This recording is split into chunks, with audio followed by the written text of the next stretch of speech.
Roberto Matos sempre se orgulhou de ser um bom julgador de caráter, mas ele havia se enganado completamente sobre a própria família.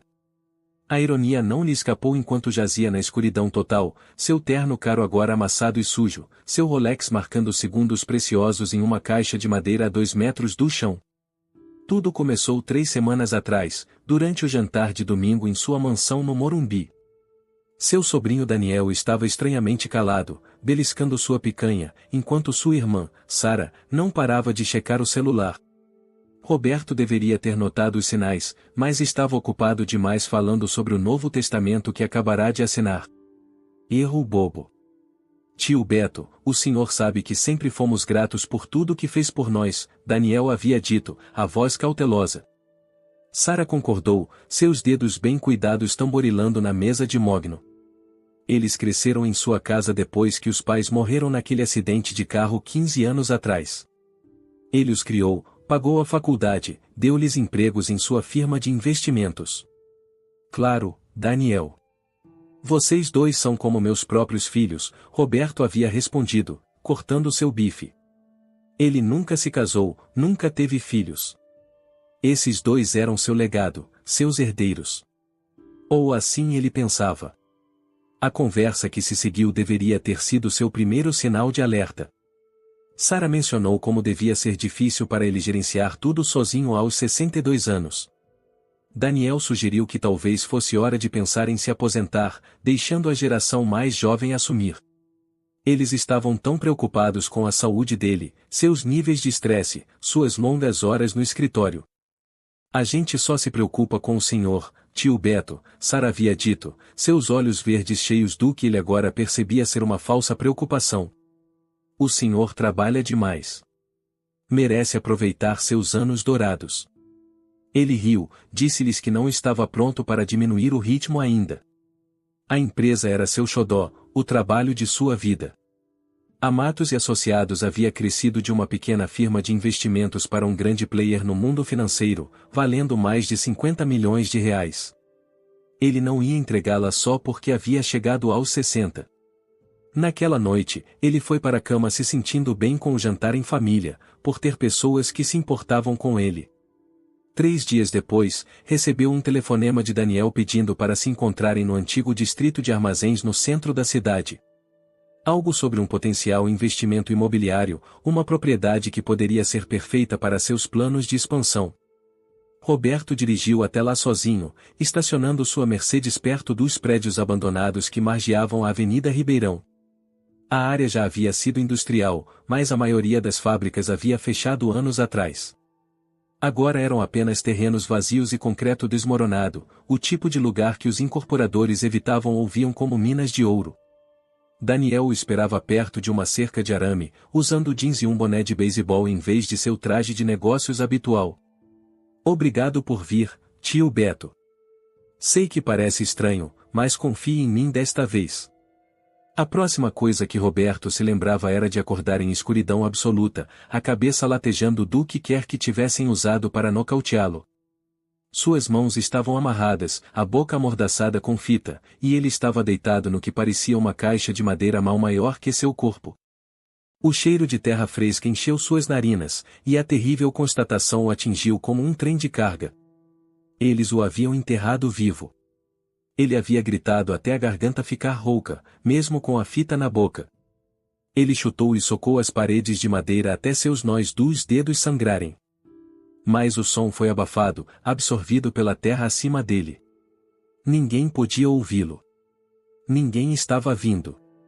O pânico vinha em ondas. Primeiro a descrença, depois a raiva, depois o desespero avassalador. Seu próprio sobrinho e sobrinha haviam feito isso com ele.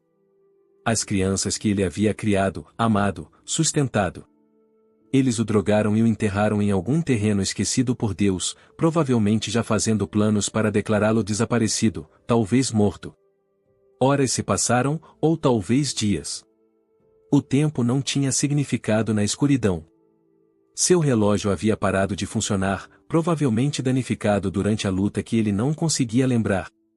Seu telefone havia sumido, claro. Eles não eram estúpidos o suficiente para deixá-lo com um meio de pedir ajuda.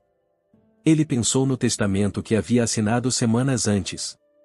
Sara e Daniel eram seus únicos beneficiários, prontos para herdar tudo quando ele morresse. A empresa, a casa, o portfólio de investimentos, tudo.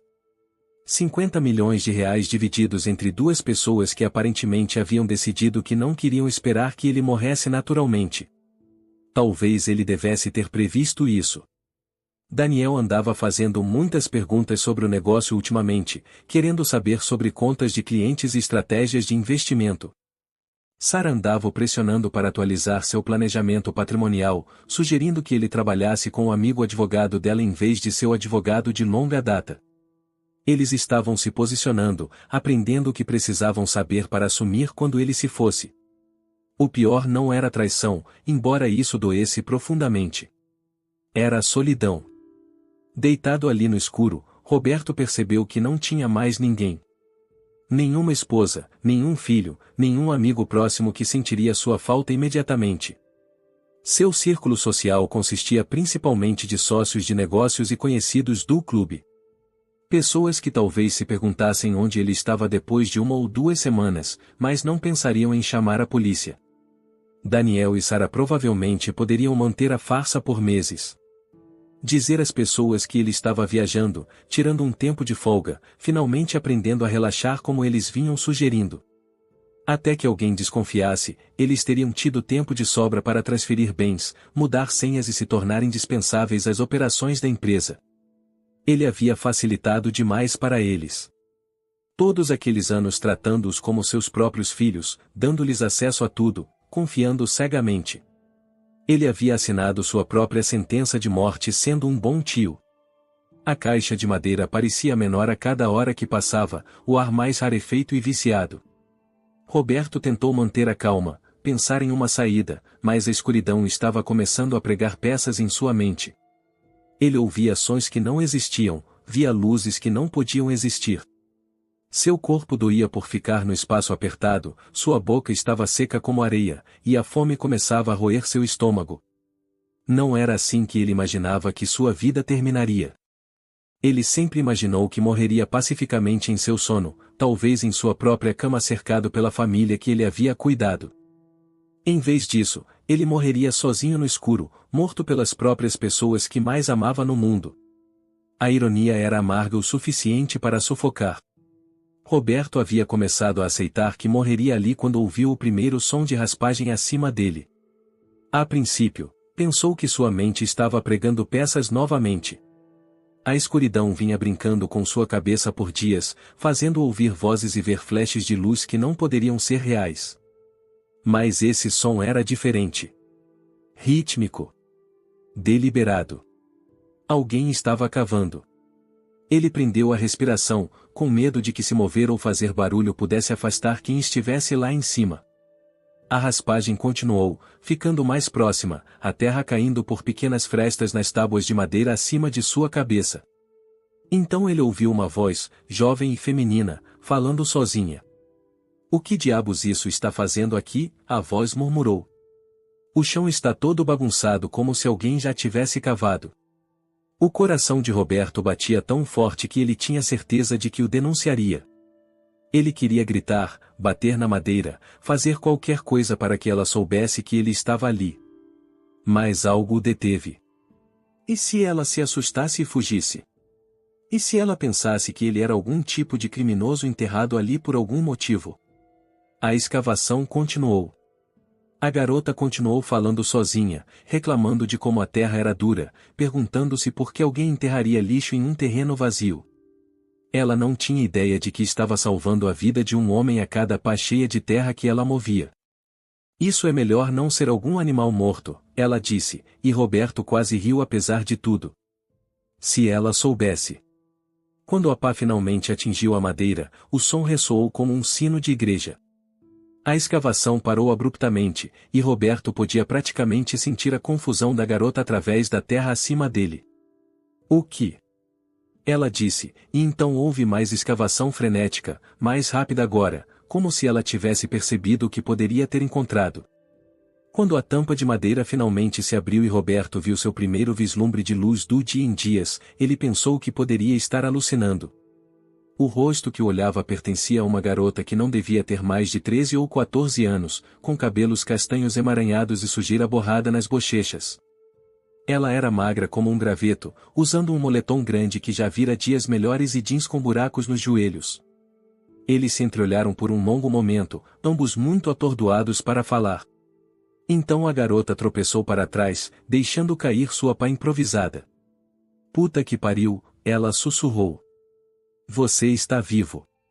Roberto tentou falar, mas sua voz saiu como um grunhido. Sua garganta estava rouca de desidratação e da fita que eles usaram para amordaçá-lo. A garota parecia que ia correr, os olhos arregalados de medo e confusão.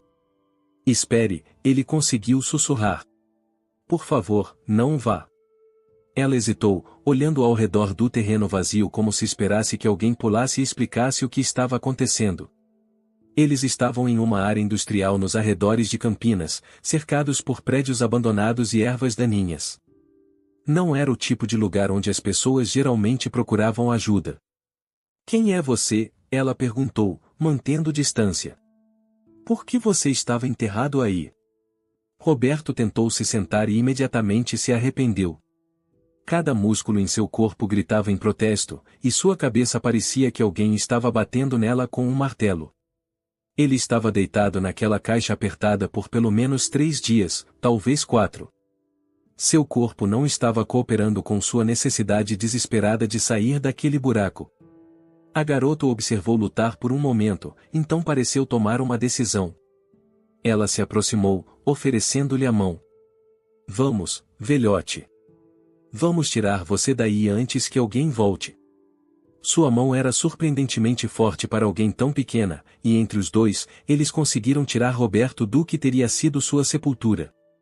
Ele desabou no chão ao lado do buraco, respirando ar fresco pela primeira vez em dias. Tinha um gosto melhor do que o vinho mais caro que ele já havia provado. "Obrigado", ele disse, sua voz ainda mal um sussurro. "Você salvou minha vida." A garota o estudou com olhos azuis penetrantes que pareciam velhos demais para seu rosto. Bem, não me agradeça ainda. Precisamos descobrir o que fazer com você." Ela olhou ao redor do terreno vazio novamente, depois de volta para Roberto. Ele devia ser uma visão e tanto, com seu terno caro agora rasgado e sujo, seus cabelos grisalhos emaranhados com terra, seu rosto provavelmente parecendo a própria morte. "Você tem gente atrás de você?", ela perguntou sem rodeios. "É por isso que você estava aí embaixo?" Roberto assentiu, sem saber o quanto contar a ela. A verdade era complicada, e ele não tinha certeza se ela acreditaria de qualquer forma. Quem acreditaria que a própria família de um empresário rico havia tentado matá-lo por dinheiro? "Família", ele disse simplesmente, e algo em sua voz deve ter transmitido a profundidade da traição porque a expressão da garota suavizou ligeiramente. Entendo", ela disse. "A família pode ser o pior tipo de inimigo às vezes." Ela o ajudou a se levantar, firmando-o quando ele cambaleou. "Meu nome é Clara", ela disse.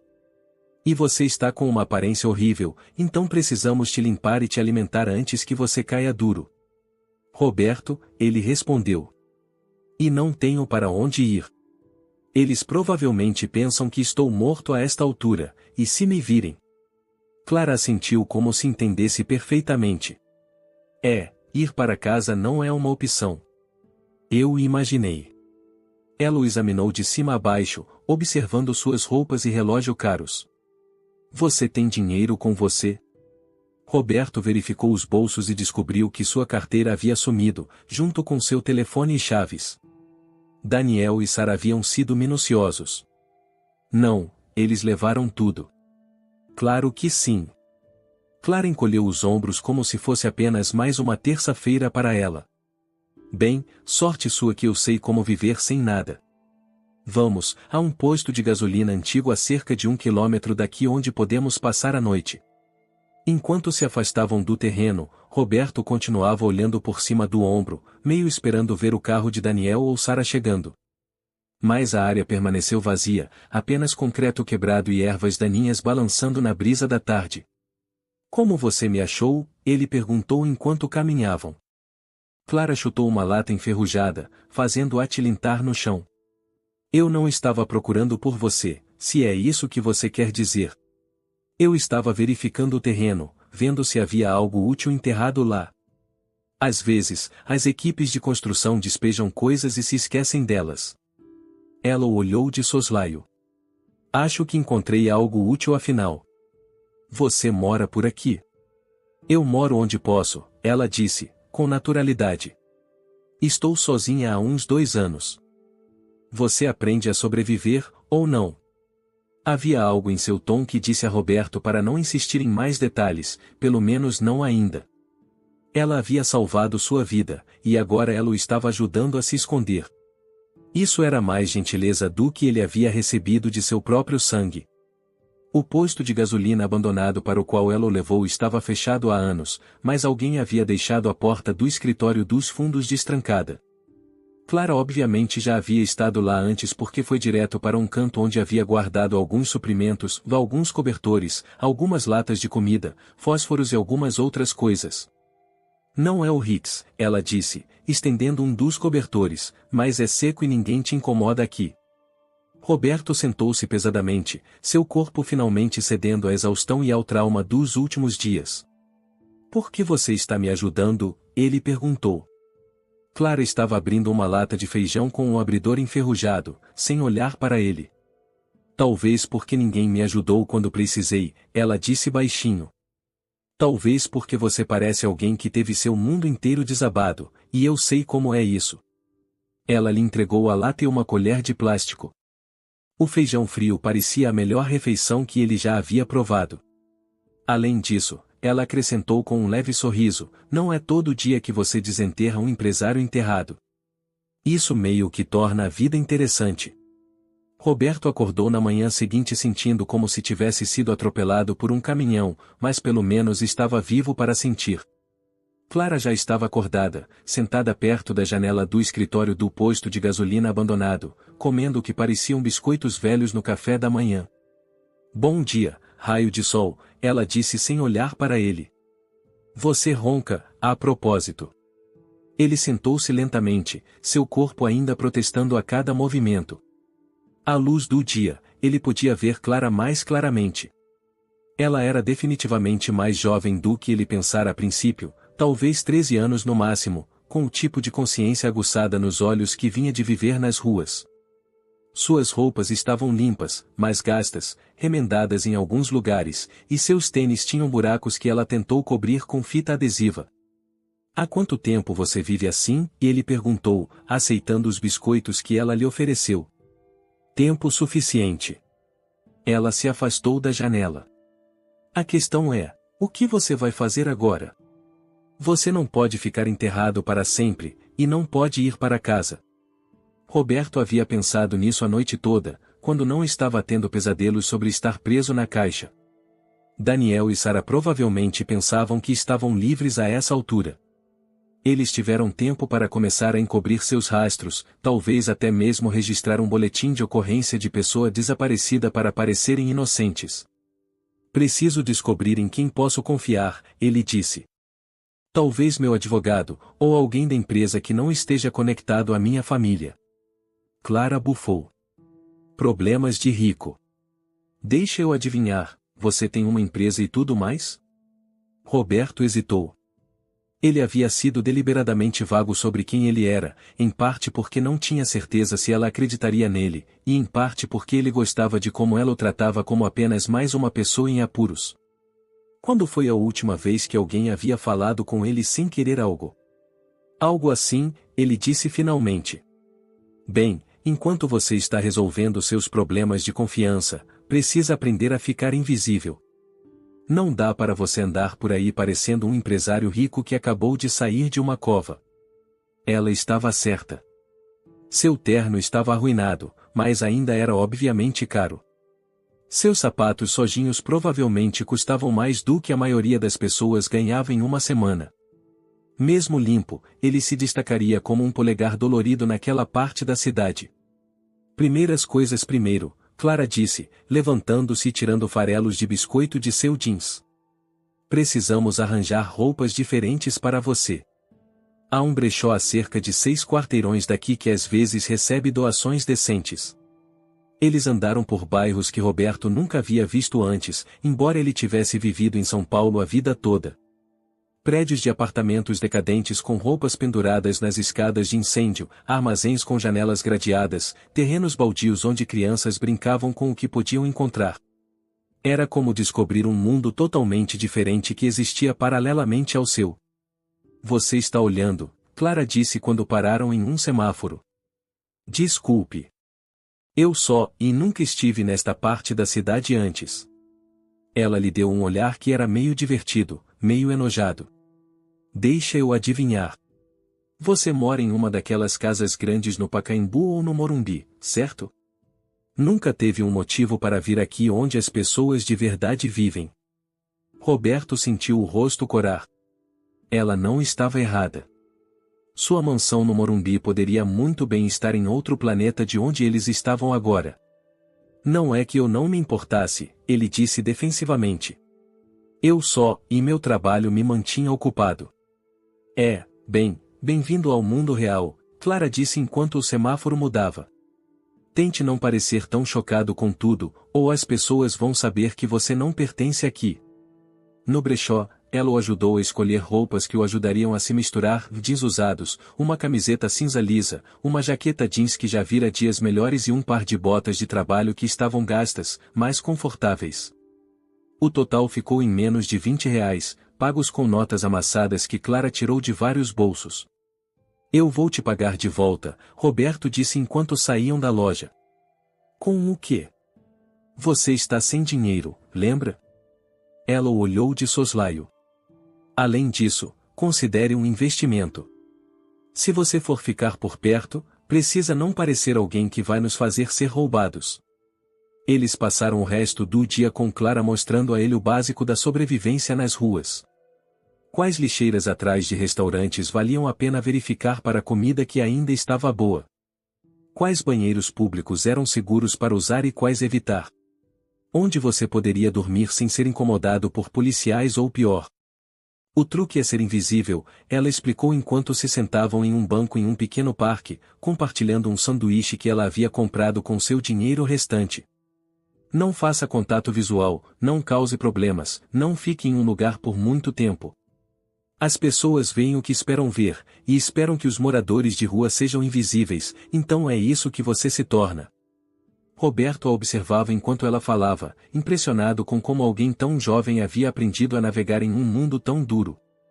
Como você acabou sozinha? Ele perguntou gentilmente. Clara ficou em silêncio por um longo tempo, rasgando sua metade do sanduíche em pequenos pedaços. Minha mãe morreu quando eu tinha 11 anos, ela disse finalmente. Overdose. Meu pai foi embora quando eu era pequena, e o namorado da minha mãe não me quis por perto depois que ela se foi. Abrigo foi e não foi bom. Então eu fugi. Para onde você foi? Para lugar nenhum no começo. Apenas andava pela cidade, dormia em portas, comia o que encontrava. Ela encolheu os ombros como se não fosse grande coisa, mas Roberto podia ver a dor que ela estava tentando esconder. Conheci outras crianças na mesma situação. Cuidamos uns dos outros por um tempo, mas grupos não duram na rua. Muito drama, muitos problemas. Mais fácil ficar sozinho. Isso não é vida para uma criança. É a vida que eu tenho. Sua voz era factual, mas havia aço por baixo. Poderia ser pior. Pelo menos ninguém está me batendo ou fazendo outras coisas que não deveriam. Pelo menos sou livre para fazer minhas próprias escolhas, mesmo que todas sejam ruins. Roberto sentiu algo se contorcer em seu peito. Aqui estava uma criança que havia sido abandonada por todos que deveriam tê-la protegido, e ela estava ajudando um completo estranho apenas porque era a coisa certa a fazer.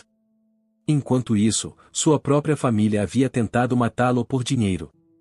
Você é mais forte do que a maioria dos adultos que conheço, ele disse baixinho. Clara olhou com surpresa, como se a gentileza fosse algo a que ela não estava acostumada a receber.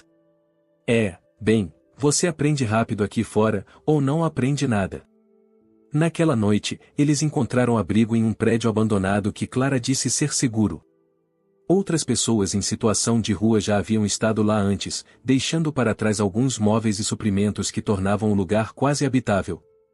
Roberto deitou-se em um colchão que já vira dias melhores, olhando para o teto e pensando em como sua vida havia mudado dramaticamente em apenas alguns dias.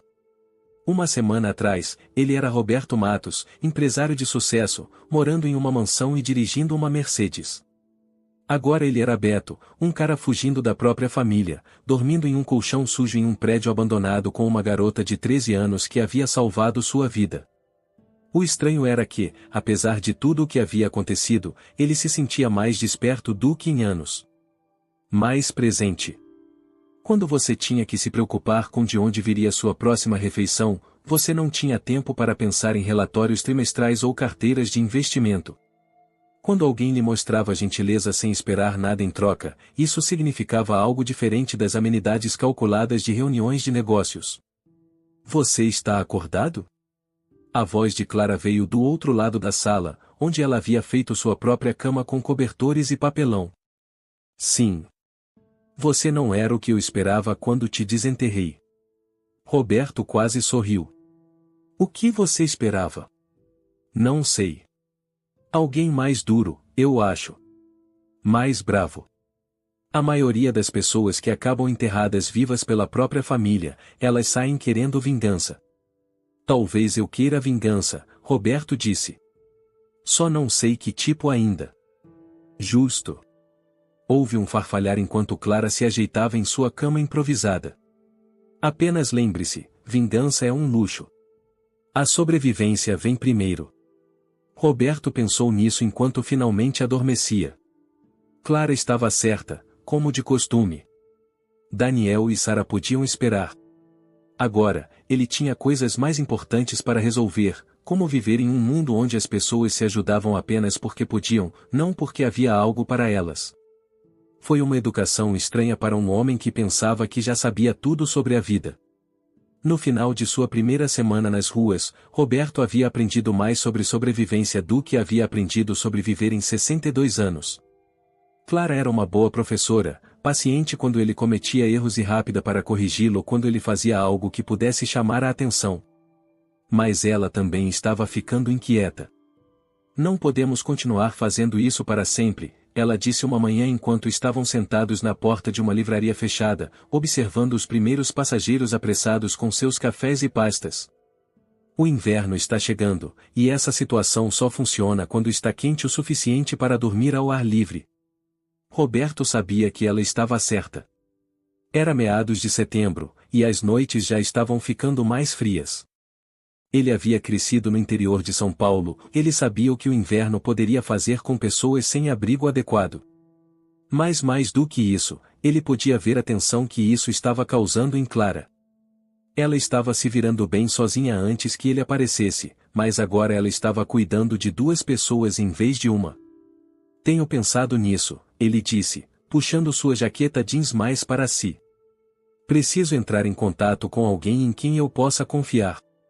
É. Quem? Roberto estava pensando nisso há dias. Seu advogado, Jorge Sampaio, havia cuidado de seus assuntos por mais de 20 anos.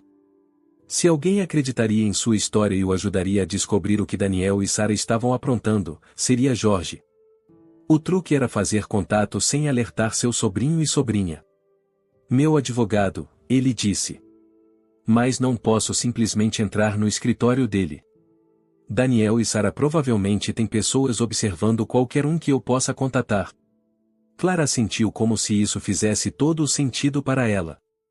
Então você precisa de um intermediário. Alguém que eles não esperariam. Exatamente. Ela ficou em silêncio por um tempo, observando o trânsito. Então ela se virou para ele com um olhar que ele havia aprendido a reconhecer. Significava que ela tivera uma ideia, provavelmente uma louca. Eu poderia fazer isso, ela disse. Absolutamente não. Ouça-me. Sou apenas uma garota de rua, certo? Ninguém vai pensar duas vezes se eu entrar em um escritório de advocacia. Eu poderia dizer que estou entregando uma mensagem para alguém, ficar a sós com seu advogado, dizer a ele que você está vivo. Roberto balançou a cabeça. É muito perigoso. Se eles descobrirem que você está conectado a mim, eles não vão. Eu sou boa nisso, lembra? Além disso, que outra escolha você tem? Ela tinha um ponto, mas Roberto odiava a ideia de colocá-la em risco. Essa garota já havia salvado sua vida uma vez, ele não podia pedir que ela fizesse isso de novo. Deixe-me pensar sobre isso, ele disse. Naquela tarde, enquanto Clara estava fora verificando seus pontos habituais em busca de itens descartados úteis, Roberto foi à biblioteca pública do centro. Ele estava evitando lugares onde pudesse ser reconhecido, mas precisava de informações, e a biblioteca tinha computadores com acesso à internet.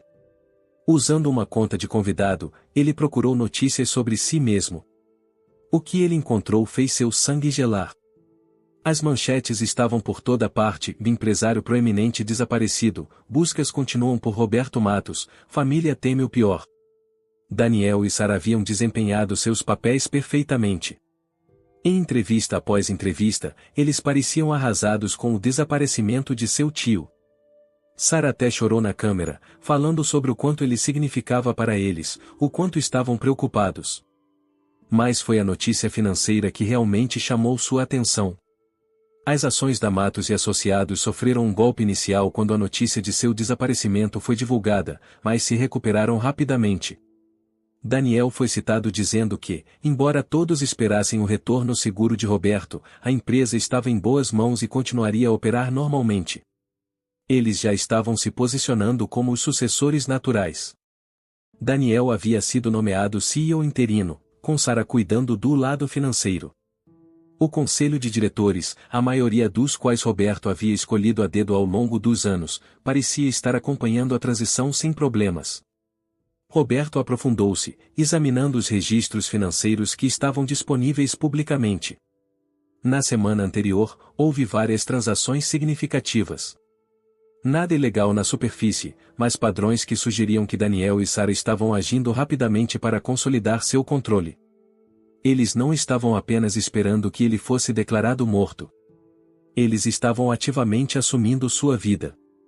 Quando Clara o encontrou na biblioteca uma hora depois, ele estava olhando para a tela do computador com uma mistura de raiva e admiração. Seu sobrinho e sobrinha haviam planejado isso perfeitamente. Se ele não tivesse sido resgatado por puro acaso, eles teriam se safado completamente. Achou o que estava procurando? Clara perguntou, deslizando para a cadeira ao lado dele. Mais do que eu queria. Roberto mostrou-lhe os artigos, explicando o que estava vendo nos relatórios financeiros. Clara ouviu com a mesma atenção focada que dava a tudo o que pudesse afetar sua sobrevivência. Inteligente, ela disse quando ele terminou. Maligno, mas inteligente. Eles não estão apenas roubando seu dinheiro, estão roubando sua vida inteira. E fazendo um ótimo trabalho. Clara recostou-se na cadeira, estudando. Então o que você vai fazer a respeito? Essa era a pergunta, não era? Roberto havia pensado em vingança, em justiça, em fazer Daniel e Sara pagarem pelo que haviam feito. Mas sentado ali na biblioteca, cercado por pessoas vivendo suas vidas normais, ele percebeu que seu pensamento havia sido muito pequeno. Vou pegar de volta, ele disse baixinho. Tudo isso. Mas não da maneira que eles esperariam. Significa? Roberto se virou para olhá-la, aquela adolescente magra de 13 anos que se tornará sua amiga mais próxima e conselheira mais confiável. Significa que vou voltar dos mortos. Mas vou fazer isso como alguém que eles não reconhecem. Os olhos de Clara se iluminaram com interesse. Continue falando. Eles acham que me conhecem. Empresário rico, previsível, provavelmente amolecido por anos de luxo. Eles estão contando que eu seja a mesma pessoa que era antes. Roberto gesticulou para suas roupas de brechó, sua barba por fazer, suas mãos que agora estavam calejadas por uma semana de vida dura. Mas eu não sou mais essa pessoa. Então você vai o quê? Voltar para sua vida antiga e surpreendê-los? Eventualmente. Mas primeiro, preciso entender exatamente o que eles têm feito, com quem têm trabalhado, quão profundo isso vai. E preciso fazer isso sem que eles saibam que estou vivo. Clara assentiu lentamente. É aí que entra seu amigo advogado. Jorge Sampaio. Ele é meu advogado há 20 anos. Se alguém pode me ajudar a descobrir o lado legal dessa bagunça, é ele. E você ainda quer que eu faça contato? Roberto hesitou. Todo instinto dizia para ele manter Clara fora disso, para encontrar outra maneira que não a colocasse em perigo. Mas a parte prática de sua mente, a parte que havia construído uma empresa de 50 milhões de reais do nada, sabia que ela estava certa. Ela era a mensageira perfeita, alguém que Daniel e Sara nunca desconfiariam. Se você estiver disposta a fazer isso, ele disse finalmente. Mas faremos do meu jeito, com precauções. Não vou permitir que você se machuque por causa dos meus problemas familiares. Clara sorriu, e por um momento ela pareceu a criança que deveria ter sido em vez da sobrevivente esperta das ruas que ela havia sido forçada a se tornar. Não se preocupe comigo, velhote. Eu me cuido há muito mais tempo do que você. Eles passaram o resto da tarde planejando.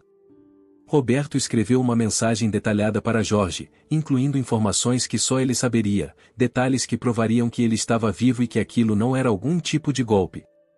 Clara estudou o layout do prédio do escritório de advocacia, planejando sua abordagem e sua rota de fuga.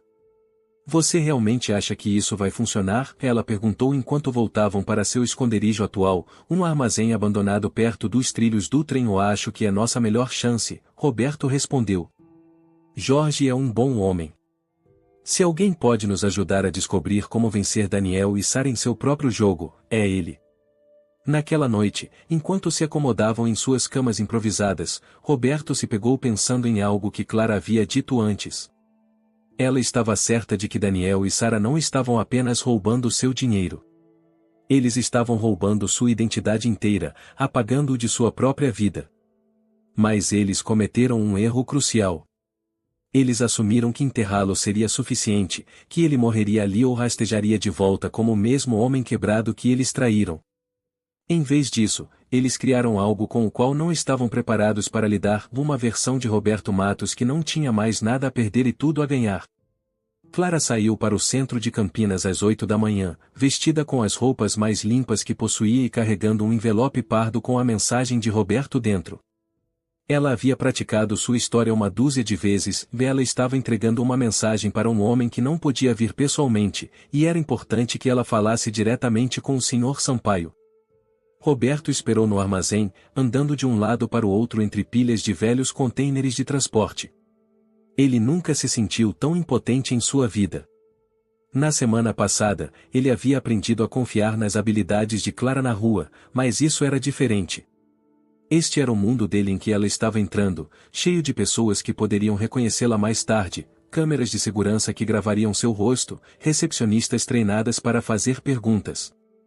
Se algo desse errado, se Daniel e Sara de alguma forma descobrissem o que estava acontecendo, Clara estaria em sério perigo. E a culpa seria dele. 3 horas pareceram 3 dias antes que ela finalmente retornasse, deslizando pela porta de carregamento quebrada do armazém como uma sombra. O sorriso em seu rosto disse a Roberto tudo o que ele precisava saber antes que ela dissesse uma palavra.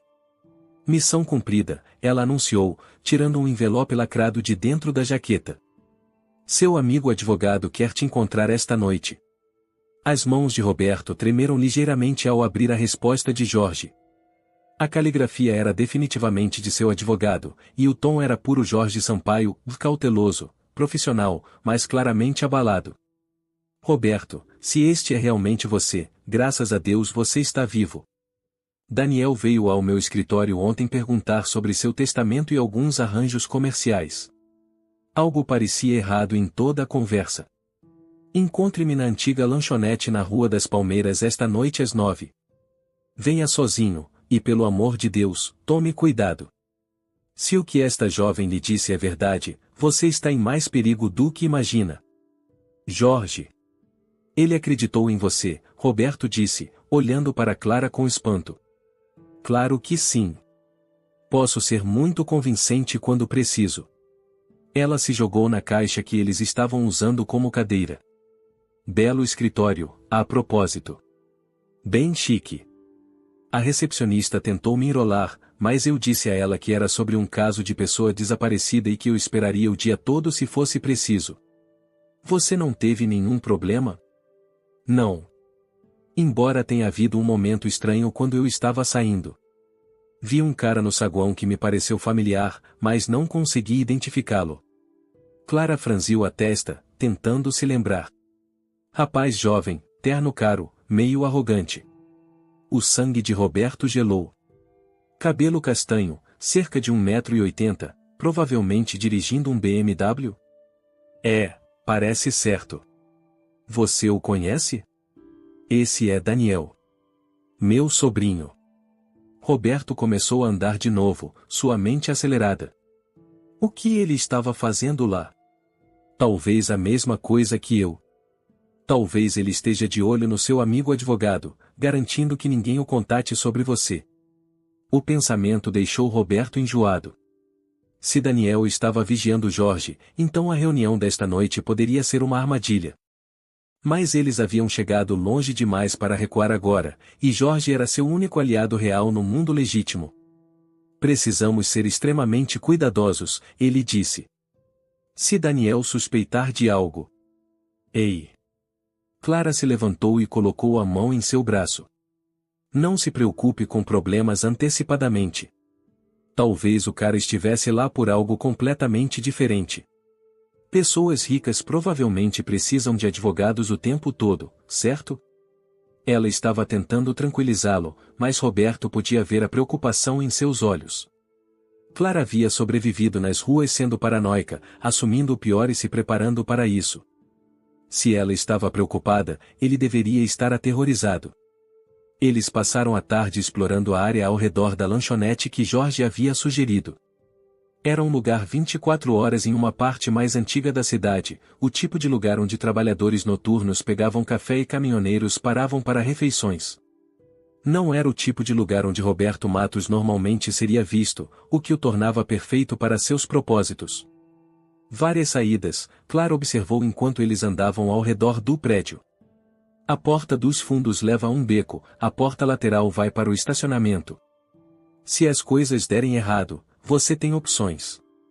Você não vem comigo, Roberto disse com firmeza. Esta reunião é muito arriscada. Nem pensar que não vou. Você acha que vou deixar você entrar em uma armadilha sozinho? Clara balançou a cabeça. Além disso, você ainda não sabe como identificar problemas como eu. Você precisa de reforço.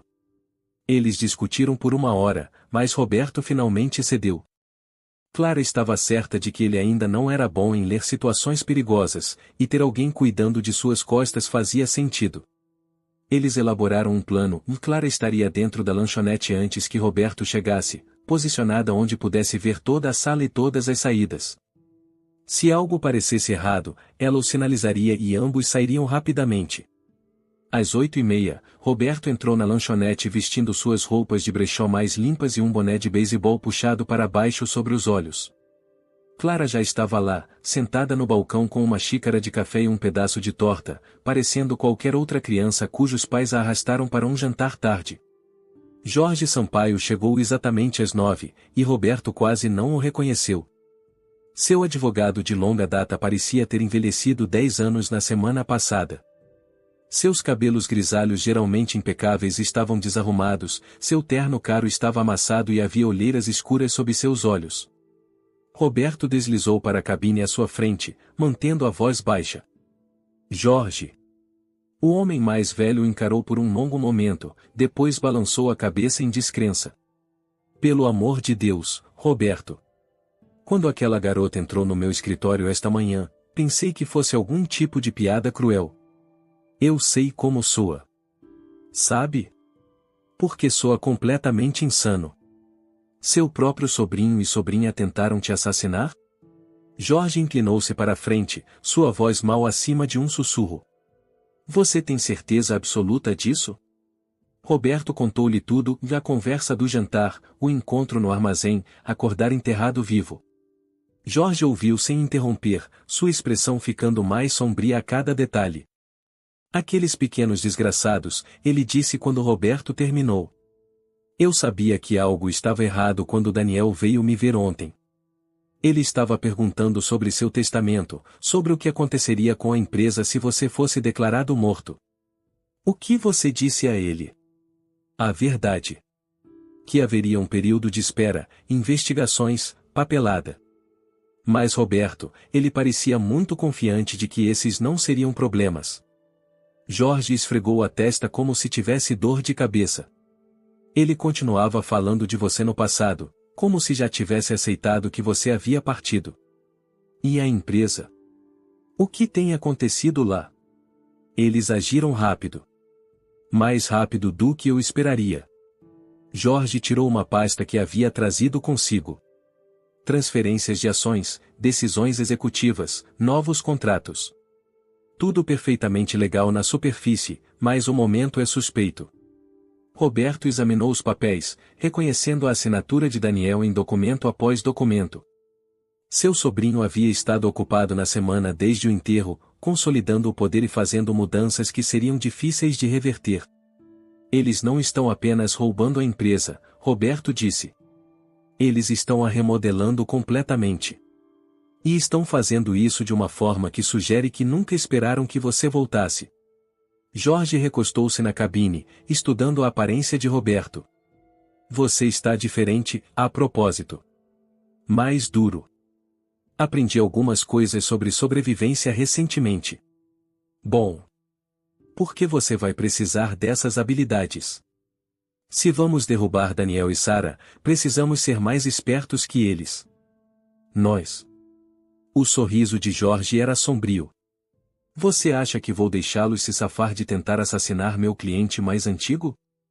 Além disso, eles tornaram isso pessoal quando mentiram na minha cara ontem. Pela primeira vez desde que havia saído daquele caixão, Roberto sentiu uma faísca de esperança. Com a ajuda de Jorge, ele poderia realmente ser capaz de recuperar sua vida e fazer Daniel e Sarah pagarem pelo que haviam feito. Qual é o nosso primeiro passo? Evidência, Jorge disse imediatamente. Precisamos de prova do que eles fizeram a você, e prova do que eles têm feito desde então. A tentativa de assassinato será difícil de provar sem testemunhas, mas as irregularidades financeiras podem ser mais fáceis de estabelecer. Como conseguimos essa prova? Com cuidado. Muito cuidado. Jorge olhou ao redor da lanchonete, depois de volta para Roberto. Eles pensam que você está morto, o que nos dá uma vantagem. Podemos investigá-los sem que eles saibam para encobrir seus rastros. Tenho alguém me ajudando, Roberto disse, assentindo ligeiramente para Clara no balcão. Ela foi quem me encontrou, e ela tem me mantido vivo desde então. Jorge seguiu seu olhar e levantou uma sobrancelha. Ela é apenas uma criança. Ela é mais dura do que a maioria dos adultos que conheço, e ela entende como ficar invisível de maneiras que podem ser úteis para nós. Se você confia nela, isso é bom o suficiente para mim. Jorge começou a juntar seus papéis. Mas Roberto, você precisa entender o que está enfrentando. Daniel e Sarah não são mais apenas parentes gananciosos. Eles são criminosos que acham que cometeram o crime perfeito. Se eles perceberem que você está vivo, eles tentarão terminar o que começaram. Deixe-os tentar, Roberto disse, e ele se surpreendeu com a frieza em sua própria voz. Eu não sou o mesmo homem que eles enterraram. Enquanto se preparavam para sair, Jorge lhe entregou um celular pré-pago. Meu número direto está programado. Ligue-me amanhã e começaremos a planejar nosso próximo passo. Roberto guardou o telefone no bolso e se levantou, sentindo-se mais como ele mesmo do que em dias. Não como o velho Roberto Matos que havia sido tão facilmente traído, mas como alguém novo. Alguém que entendia o que significava lutar pela sobrevivência. Saindo da lanchonete, ele encontrou o olhar de Clara e assentiu. Ela terminou sua torta, deixou o dinheiro no balcão e o seguiu noite adentro. Eles eram uma equipe estranha, ele percebeu, um milionário supostamente morto e uma adolescente sem teto, unidos pelas circunstâncias e por um entendimento compartilhado do que significava não ter mais nada a perder. Mas talvez fosse exatamente isso que eles precisavam para vencer Daniel e Sarah em seu próprio jogo. 3 dias após o encontro com Jorge Sampaio, Roberto e Clara estavam sentados em mais um prédio abandonado, uma antiga fábrica têxtil nos arredores de Campinas. O telefone pré-pago que Jorge lhe dera tocou com uma chamada recebida. Nós os pegamos, a voz de Jorge estava tensa de excitação e raiva. A auditoria financeira revelou tudo o que precisávamos. Transferências não autorizadas, assinaturas forjadas, documentos retroativos. Daniel e Sara estão roubando da empresa há meses, não apenas desde que você desapareceu. Roberto colocou o telefone no viva-voz para que Clara pudesse ouvir. Ela havia se tornado sua parceira em toda essa confusão, e ela merecia saber o que eles haviam descoberto. Quanto? Roberto perguntou. Mais de 2 milhões de reais, movidos através de uma série de contas de fachada. Eles estão planejando isso há muito tempo, Roberto. Seu desaparecimento foi apenas o passo final. Clara assobiou baixinho. 2 milhões. Isso é mais do que a maioria das pessoas vê em toda a vida. A parte realmente doentia é como eles fizeram isso, Jorge continuou. Eles usaram seu luto pela morte de seu irmão contra você. Lembra-se de como você estava distraído depois que Tomás e Lúcia morreram naquele acidente de carro? Como você deixou Daniel e Sara lidarem com mais do dia a dia dos negócios porque você estava tentando ajudá-los a superar a perda? Roberto fechou os olhos, lembrando-se daqueles meses terríveis 15 anos atrás. Seu irmão mais novo, Tomás, e sua esposa, Lúcia, haviam sido mortos por um motorista bêbado, deixando Daniel e Sara órfãos aos 16 e 14 anos. Roberto os havia acolhido, os adotado legalmente, dado-lhes tudo. E eles estavam roubando dele quase desde o começo. Eles começaram pequeno, Jorge explicou. Alguns milhares aqui e ali, escondidos em despesas comerciais legítimas. Mas isso aumentou ao longo dos anos. Na época em que decidiram se livrar de você permanentemente, eles já estavam em apuros. Então qual é o nosso próximo passo? Roberto perguntou. Isso depende de você. Temos provas suficientes para mandá-los para a prisão por peculato e fraude. A acusação de tentativa de homicídio será mais difícil de provar, mas os crimes financeiros são a prova de balas. Roberto ficou em silêncio por um longo momento, pensando. 1 mês atrás, ele os teria querido presos imediatamente, jogados na cadeia, suas vidas destruídas tão completamente quanto eles tentaram destruir a dele.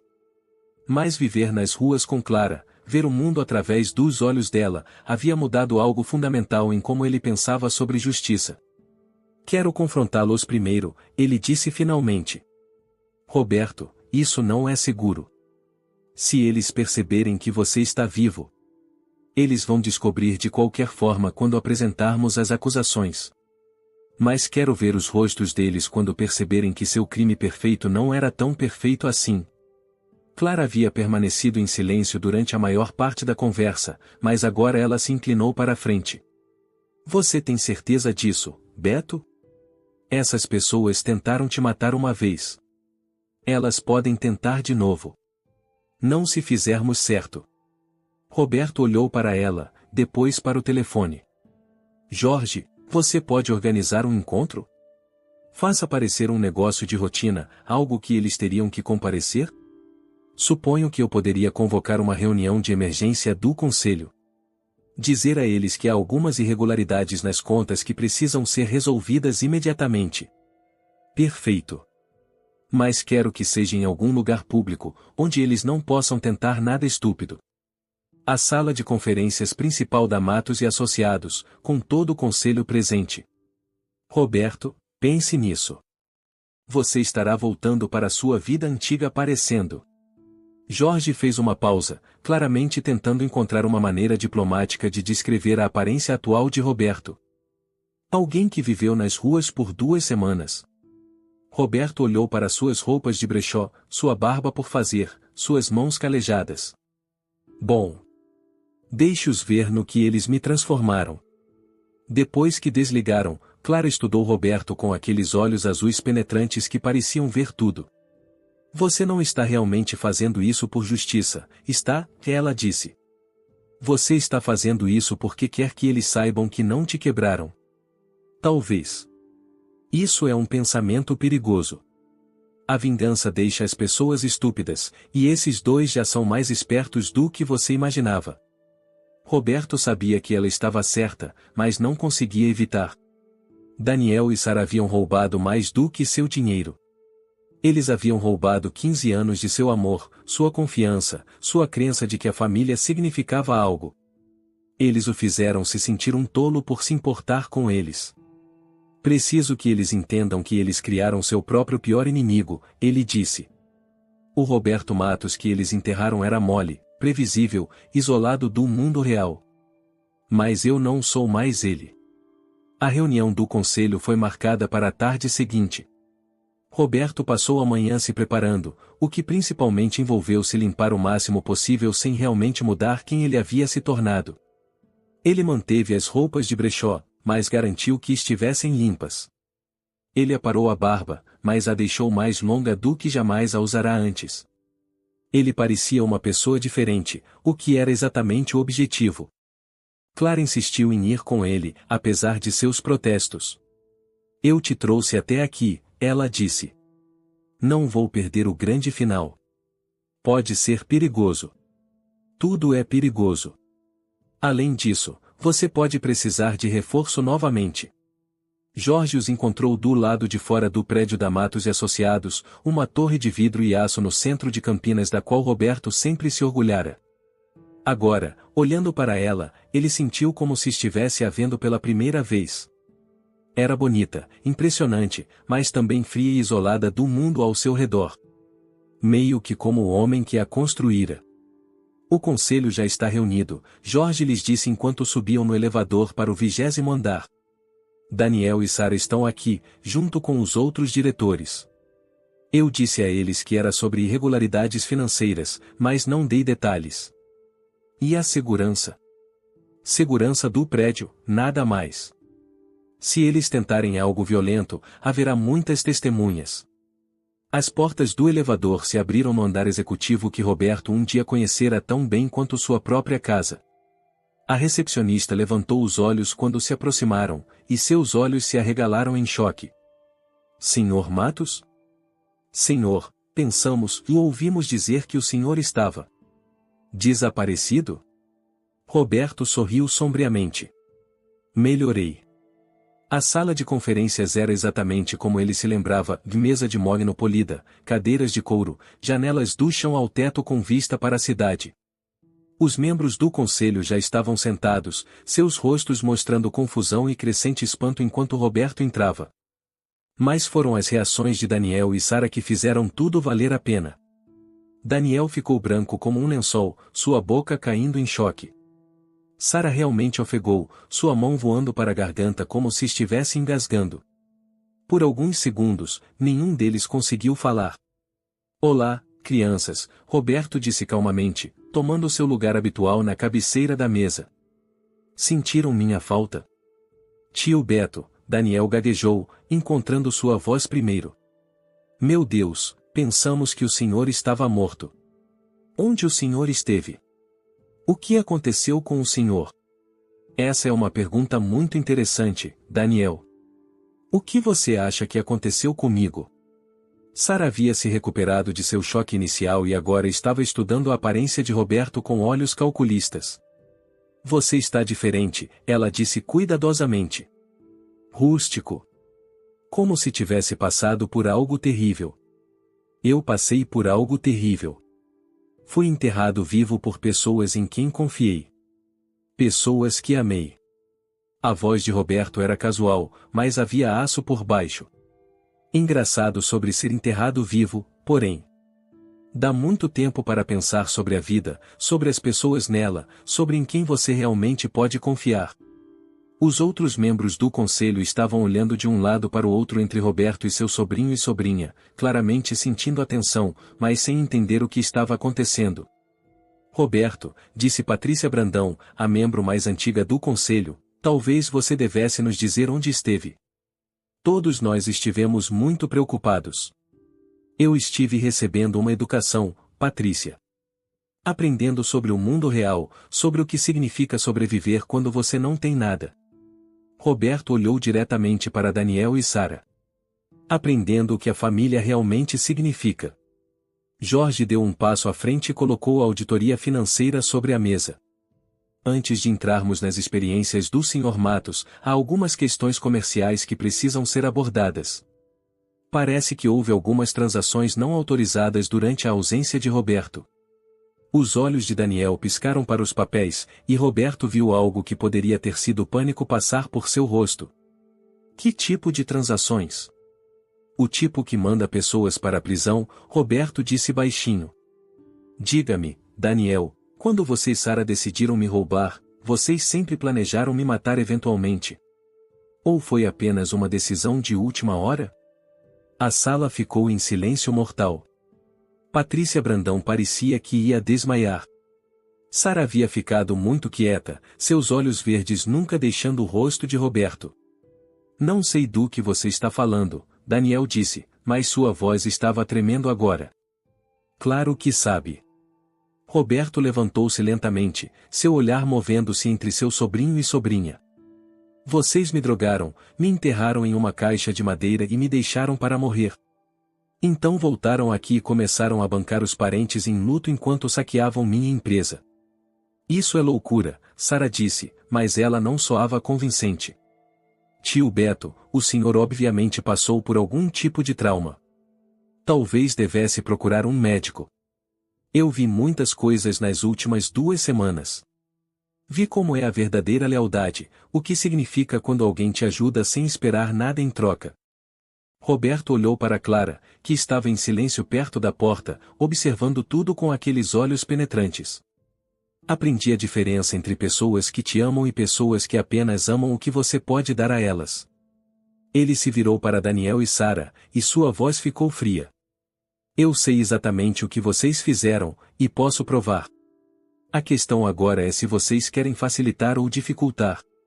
Daniel olhou para Sara, e algum tipo de comunicação silenciosa passou entre eles. Roberto viu o momento em que tomaram sua decisão, viu a mudança do choque para o cálculo para a resolução desesperada.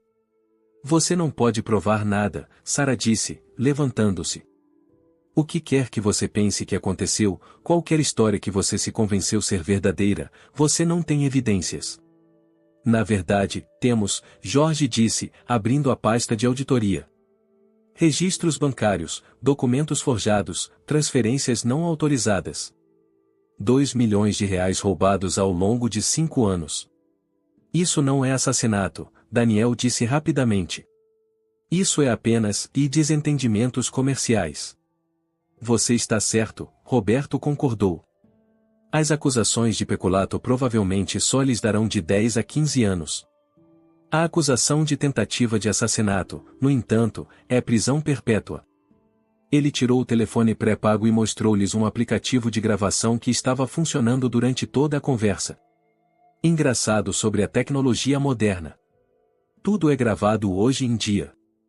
O olhar de horror crescente em seus rostos quase valeu tudo o que ele havia passado. Quase.